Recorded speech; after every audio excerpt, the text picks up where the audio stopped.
My name is Eilish Keown, and I come from a small village on the east coast of Ireland, an hour from Dublin. And I'm an MCC coach with the ICF Federation, and I also do some mentoring, and I am a coach supervisor, and I have 5 children and 4 grandchildren.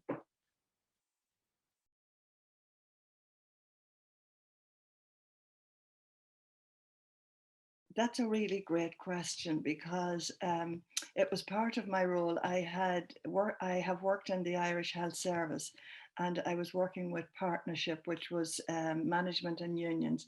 So as part of that, I trained as a conflict coach way back in the early 2000s. And so my role was to facilitate between unions and management at meetings.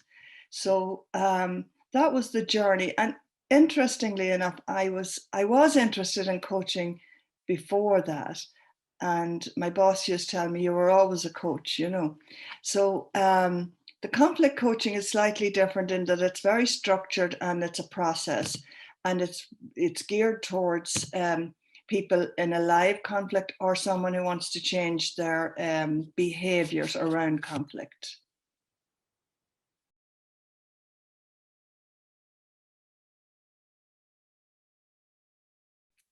Getting the MCC credential was very significant, I have to say, because I would say it's the gold standard for all coaches in globally in the International Coaching Federation, and it's something we are all striving towards.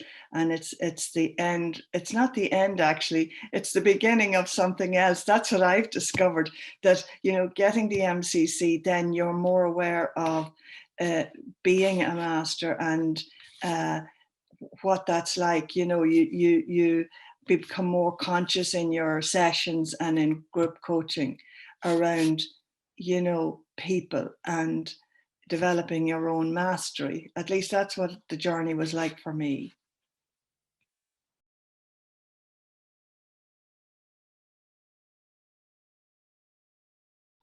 It most certainly has done that. It most certainly has done that.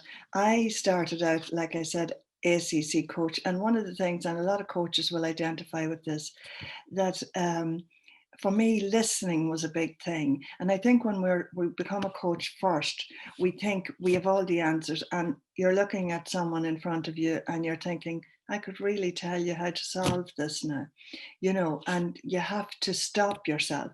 And I struggled a lot with that in those early days. And I'd come away and do my reflective practice. And I really struggled with trying to get the listening right and to be present to the person. So that was something I was acutely aware of on the journey and was always working on. And then when I met Judith E. Glaser and conversational intelligence, and she broke down the 3 levels of listening, level 1, 2, and 3, for the first time, I really got to understand what it was I was meant to do. But that still didn't get me to MCC. I had my mentor, and Cindy was my mentor. I had a mentor, an Irish mentor prior to that, Emer Doyle, and I had Cindy. And Cindy was, well, I was struggling with that still. I was really improved quite a bit, but becoming an MCC coach is, it's hard work. And at times it was really stressful for me, the journey to MCC, as Cindy could attest to. But I think having a mentor and someone who knows exactly, you know, how to work with you where you are in the moment, in your journey, that's really important. And also even, you know, looking at recordings and listening and, you know, picking out the developmental pieces for you. That's an essential part of mentoring.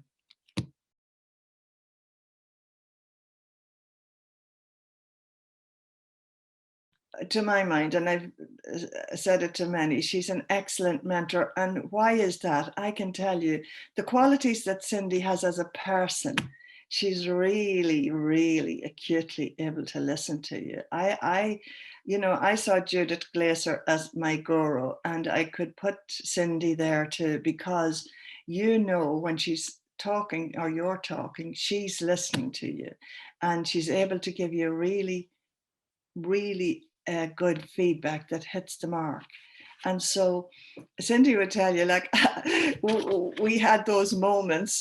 Like I said, I was really struggling, and I'll tell you what it was. It was that working with clients and making recordings and sending them, and then they weren't reaching the mark. And that was really frustrating, and each time I was getting, maybe Cindy might say, which really we concentrated quite a lot on competency too. Now we're talking about the existing competencies, and really working and zoning in on that, to the point where at one stage I said to Cindy,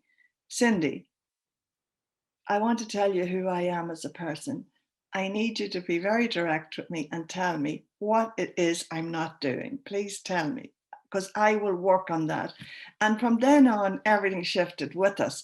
And I started really concentrating on the person I was coaching, which really, that's the big shift for anyone in coaching, is, understanding it's not about you, it's about the client, it's about the person in front of you or the group.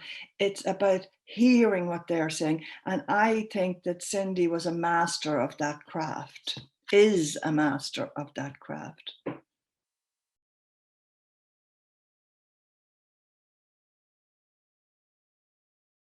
That's a good question. That's a really good question. And it probably differs from person to person and the level they're at, but what I do think that mentoring is essential. As I said earlier, it's essential.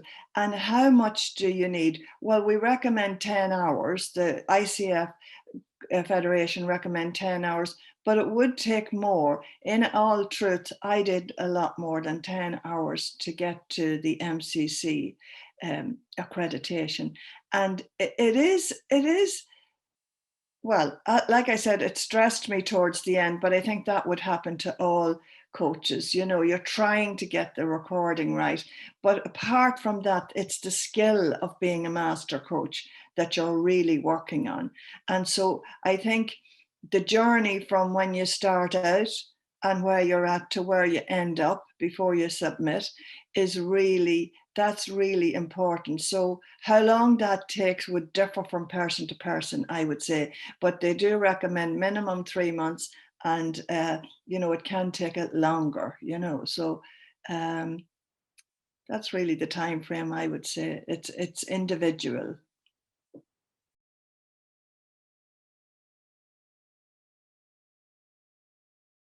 Well, I think, like I said earlier, if you start out on the journey towards coaching, and I think people start out as, they do their training 60 hours usually and 100 hours, and then they can apply for ACC. And, I think then the next level to progress to is the PCC. And PCC, when I was ACC, some of the results I got was that there was MCC coaching in the recording. So you can have elements of MCC even as an ACC coach. I'd like to encourage people to understand that it's part of the journey, and it's not that.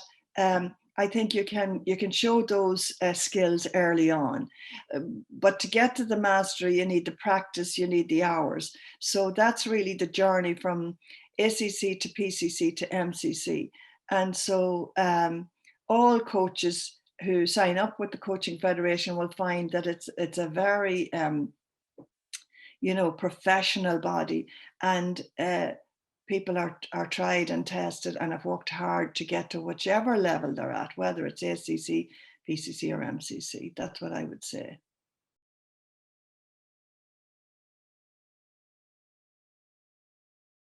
I like that question. And the message I would give to you is, hello, you're working hard at coaching, and you're working with someone to improve their life and their life skills, and they are doing the work.